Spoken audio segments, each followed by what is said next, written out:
I think a theme that came up earlier today, which is having more students, more student-created content. It came up in the context of what's going on with Orion. It's also come up in other conversations. So, Ruthie, yours. Thank you. I'm actually here in the place of Jan Zanitas, who wanted to be here today. She's out for medical reasons, so I'm filling in for her. And Jan was going to be here because 2 or 3 years ago, building on work that Jerry and Carol had done and others in Texas, where they had students as the workers in the classroom rather than the teachers. And all of us know that you learn more when you teach. And there were Tommy Bearden and others, you guys would know, all the teachers that were involved, actually started using their video conferencing systems where the students were researching, and then over time began teaching others through video conferencing. And when Jan saw what was going on there, she wanted a chance to replicate that or to make this a standard process in schools. And so as a company, Tanberg stepped up and was funding, and they came to CILC to project manage this. And so what was created was last year a National Kids Creating Community Content, or KC3, contest. And last year was the first year, and by demand, once again by Texas pushing it, it has gone global this year. And so Monica Coogan on the CILC staff will tell you more about the KC3 contest. Okay, where did you go?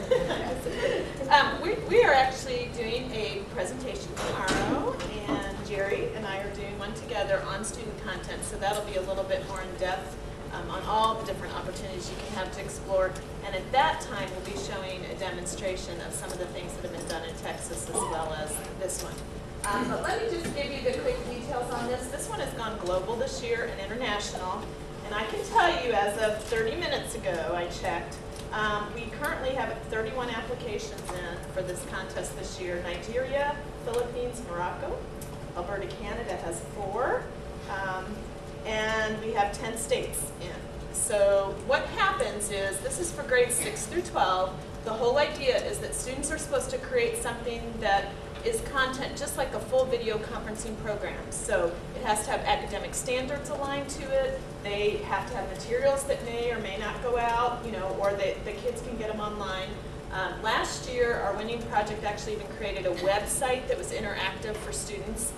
And the students create the project, they base it around something that's important to their community. And then they present this, and what we do is we line them up with other students all around the world who actually get to participate in it. So I might be a high school broadcast journalism student, which happens to be the class that won last year from Howell, Oklahoma. And I might be presenting to a group of 4th graders in Iowa or in Indiana. So what happens is we match these students up with other students, and they actually present their content. That is recorded and video streamed, and then we have 2 levels of judging where judges are going to judge from around the world. So there'll be a first level and a second level.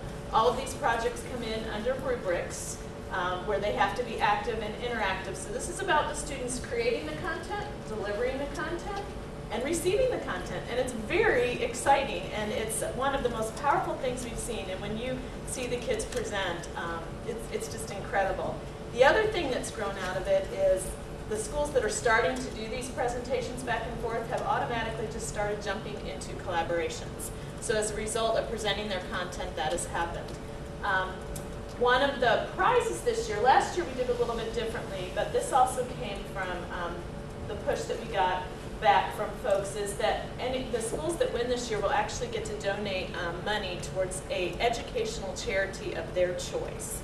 So each school will be able, that wins this contest, I think it's in the 1st or 2nd and 3rd, they'll actually get to pick an amount, that we have an amount of money set aside, and then they'll get to do that. And again, that's through the sponsorship that we have, or we wouldn't be able to do it with Tanberg and one of their partners. And I also wanted to mention that it happened to be the 1st place winner of the Cilc Innovate Award from ISTE last year, so that was pretty exciting for its first time out to get that. And it's grades 6 through 12. Now here's the downside.